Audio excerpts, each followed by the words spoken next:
હે એવરીવન, તો લીંબુનું આથણું ખાવું તો ભાઈ પણ બનાવતા નથી આવડતું. તો ચાલો હું તમને ઇન્સ્ટન્ટ રેસીપી શીખવાડું, જેથી તમારે ફટાફટ એ લીંબુનું આથણું બની જાય. હુકવવાની કાંઈ ઝંઝટ નથી.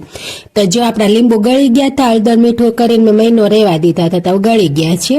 તો હવે આપણે એને કાઢી લઈશું ખાટા પાણીમાંથી, ને પછી આપણે આવી એક જારી લઈ લઈશું, ને આજે આપણે લીંબુ હતા ને એને ધોઈ નાખશું, કેમ કે હળદર ને એવું છોટ્યું હોય એ બધું આપણે કાઢી નાખવાનું પાણીથી, આને અલગ કરીને હૂકવી દેવાનું. 5 મિનિટ આપણે પંખા નીચે રાખવાનું છે. જો અમે ગળ લીધો છે ને નાના કટકી કરી નાખ્યો છે, ખમણી નાખ્યો છે, ને આપણે એસ કે અથાણાનો મસાલો આવે ને એ લીધો છે, ને એને બેને મિક્સ કરી લીધું છે. ને પછી અમે તેલ ગરમ કર્યું હતું, ને પછી એને એકદમ ઠંડુ થવા દીધું છે, ને પછી એમાં નાખી દીધું ને મિક્સ કરવાનું છે. ને જો તમને તેલ ઘટે તો પાછું નાખવાનું, નહીં તો નહીં નાખવાનું. એટલે તેલ આમાં થોડુંક જ જોઈશે, બહુ નહીં જોઈએ.